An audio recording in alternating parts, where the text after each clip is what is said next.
I'm Harry. I'm Richard. Hey, good to see you, buddy. How you doing? Mm-hmm. It's Dedex. Mm-hmm. Dedex. Yeah, buddy. All right, buddy. Yeah. I can do 2 minutes of anything. Can you? No.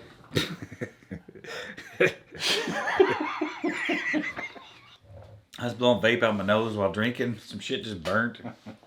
Ugh. All the vices. Mm-hmm. Do them all at once. So how you... That's a squeaky chair. So How y'all doing out there today? if I hold up, yeah, it's my two vices. I'm masturbating with my feet. Cool. You don't want to see that. Yeah, you do. That's a neat trick. Yeah, I don't want to see it. What the fuck are we doing? I don't fucking know. This might be debatable, but how many TCGs are there? Oh, it's definitely debatable. For sure. Well, I thought we were going to be the end all for everything. Oh yeah, our number is exactly right. I'm more interested in. I'm not interested in a number that could never be accurate. More interested in just the world is bigger than we first thought it was. Sure is. There's more of this stuff out there than our green asses first realized. So Yeah. that's more what this is about. But we will make up numbers and stand by them. Yep. By God. We'll put them in stone if you want. We'll send it to you. You pay for shipping though. Yeah. Oh yeah, for sure. Hold on, I need a puff. Why don't you say some words? Okay. So as mentioned, this genre is much bigger than we first expected. Even on the dead card game side, for fuck's sake, we didn't realize how many dead card games there were. No. Until we got probably 6 months into this, Yeah. and we're still finding them. I mean, you think of dead card games as being mainly '90s stuff, and there's even that. It's overwhelming. Yeah. Yeah. Oh, fuck yeah. Then you open up the Pandora's box of just card games in general, and by definition, most of them are going to be dead. So, fuck, there's a lot of them. Yes, there is. I assume there's at least a few people interested in us who are interested in the whole TCG world. That's kind of our thing. Yeah. Mostly the dead world, but that's way bigger than the live world. Sure is. But spoiler alert, Wiki is wrong. It's fucking terrible. Wikipedia list is bad. We might or might not have done some videos based off that list at once upon a time. We did. Because we were too lazy to do the real homework required to come up with an accurate list. Now, of course, in the 90s, which is what we did, it's much more accurate. That's a pretty finite list. Those are more known entities. When you get up in the modern day, which we're kind of going to cover, it gets way harder. If I were to, tell me every game was made in 2019, that's tough. If you include all the categories we're going to talk about. But in 1996, that's pretty easy. Yeah, and the Bible actually covered most of that quite well. So even the Wikipedia people could have been lazy. Like we were being lazy and copying off them. They just copied the Bible. So. Yeah. Well, yeah. So your first model, of course, is the standard model. A big company, distributor, publisher. Just publisher, not distributor. You got a big company that makes a game. That's the ones we all know and see. But one of the other big tack-ons to that, probably the number one biggest number next to that, is crowdfunding now. So, and everybody knows that too. Kickstarter's big. They have done a ton of trading card games at this point. Of course, a year ago, they did a fuck ton, even more than they normally would. Yeah. During the card boom. Yeah, that's blown up. So you start trying to factor all those in, which is incredibly hard to do, to even find out what that list is. Of course, they're not the only crowdfunding sources. Indiegogo and there's some other shit. But I don't know, we were talking about it before we started the camera. Why the hell would you use Indiegogo? Yeah. Well, they have a 20th of the volume. But there's some other ones out there. And that new one we mentioned, it may end up being big at some point. Game Found, I think it was. Yeah. Because they got Keyforge, their relaunch. So that that's a pretty big name to get. And if you focus strictly on games, it would make sense maybe. Yeah, I'm into Kickstarter to some degree. I'm not one of those. We got a buddy who buys every new thing made. He's got so much shit. I'm not that at all. I'm much pickier than that on the new stuff. I'm more interested in the dead shit that's now fire sold because it never went anywhere. And there's a couple examples of scribbled down on ones that have been made in the past like that. Like Historica is one I just bought a couple boxes of for $35. It was made in, I think it was 2021. Yeah. Like November 21. Mm-hmm. They had 98 backers, made 21 grand. So I think they might be live. They might be selling it from their website, maybe, but I didn't bother to look. it's a really small fart in the car. Crusaders of Lornia is a funny example. I own the box behind me. That's from 2016. They had a $5,000 goal. They raised $5,200 and had 46 backers. There's one seller on eBay that has a case if you'd be interested for whatever reason. I have a box though, so. And then Serpent's Tongue we've talked about multiple times, usually with my nipples in relation to it. And that was from 2012. It's 10 years ago now. They had almost 200 grand with near 1,300 backers. So for at least the last 10 years, Kickstarters had trading card games in various degrees. And some of those really obscure small ones, they got printed.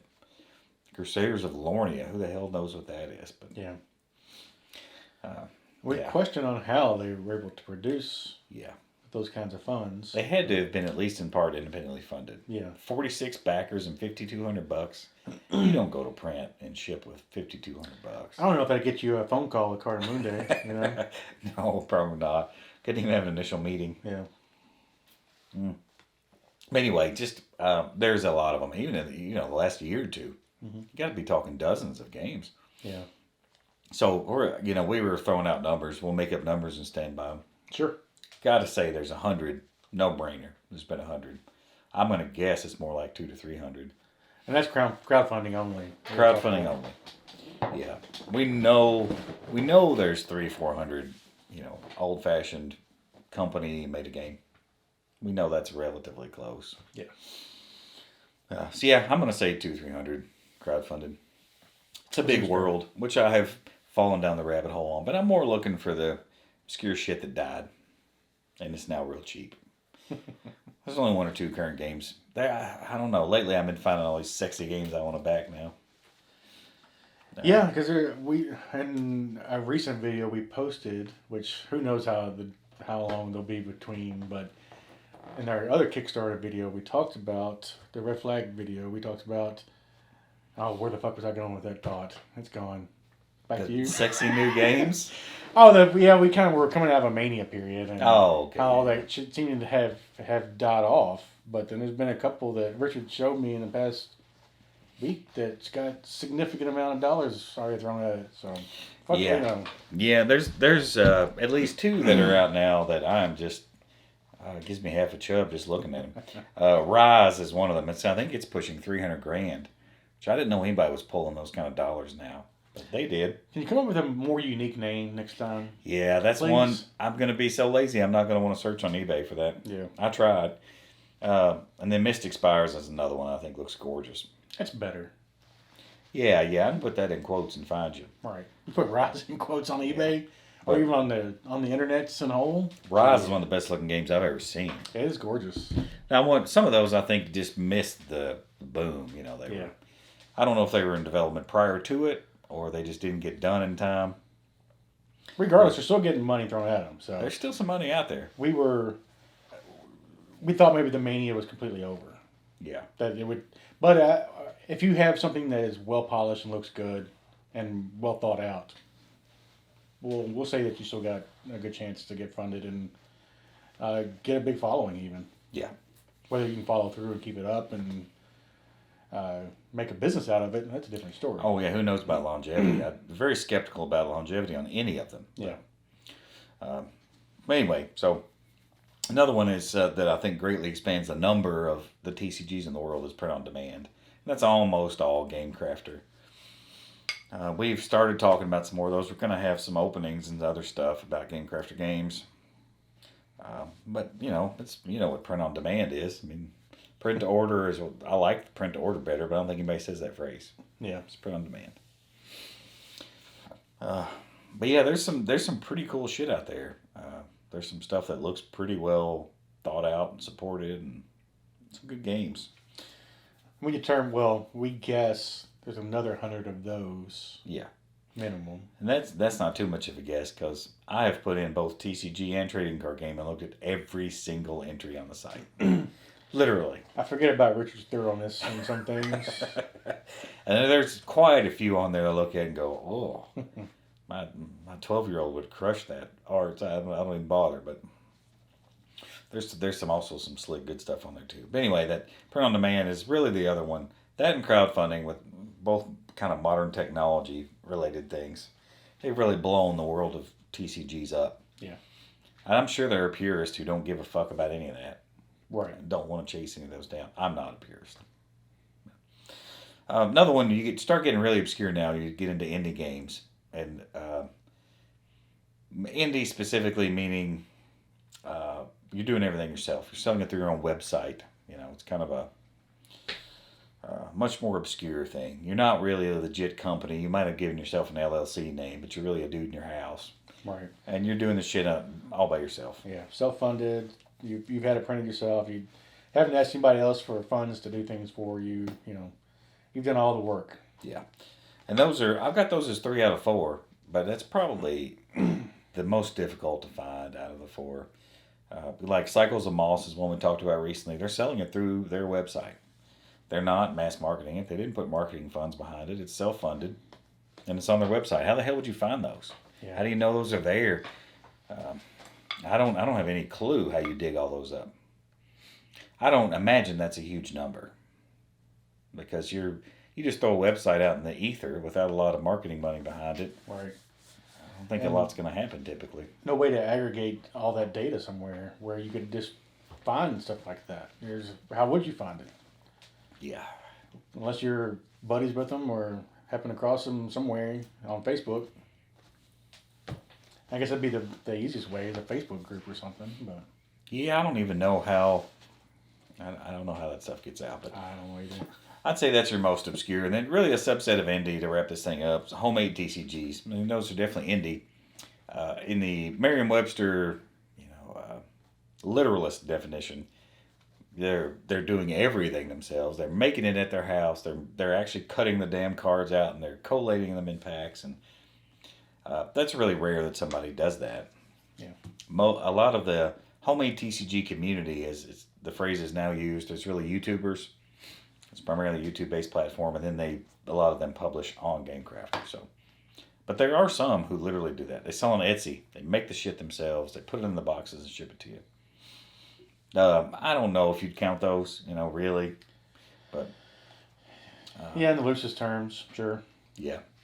Yeah, I mean, they do fit all the check boxes, especially from the Scribe Bible. You could say they tick all the boxes. Yeah. Randomized content. Can't buy it all as a set. You play with your own customizable deck. All those definitions apply. But if you want to be really thorough and capture everything ever made, you're getting impossible when you get to that level. So, anyway, I think that's it. So we're throwing in our big ass number. We're guessing. I was guessing. I don't know if you agreed. I'm thinking there's probably 600 to 800. Yeah, I said 600 to 1,000. So Yeah. I think it's ballpark. And it's going back to Magic and forward. So we're now at 30 years of trading card games. 30 years. Something I'd be curious about, I don't think is a question that's ever been answered, is in terms of a game being a success. Any game that stops printing, we call it a failure. But I'm not sure that's true. You think of Topps trading cards. Yeah. They make a trading card set out of anything. Yeah. And I think they may still do that. Fucking thousands of them. Just dumb shit. Here's a bottom of the shoe trading card set. So it may be that these companies might be putting out a set or two of a TCG, and they might make money and be fine with shutting it down. Yeah. Magic kind of set that tone of you got to keep it going. Shit, Magic, nowadays they print 1,000 products a year, but back then it was still 2, 3, 4 sets a year. And that was the model that got adopted, and if you got in the game and you quit, you were considered dead. Yeah. So, yeah, I don't know if that's quite fair or not, but yeah, well, I don't think any of us really know. I don't know who knows that. Some of these guys in the industry might know more. Yeah. It may be very possible you have a game you make 3 sets of, and you made money on it, and you're happy with that, and you still shut it down. Yeah, it satisfied what you wanted to accomplish, so you're done. Yeah, it's a relatively cheap commodity to make. Yeah. Trading cards that. Yeah. Anyway, I'm gonna start rambling now off of our topic, but all right, fuck, that's enough words. And how we do? Good enough. Just fuck, I doubt it, but all right, buddy, fucking shit.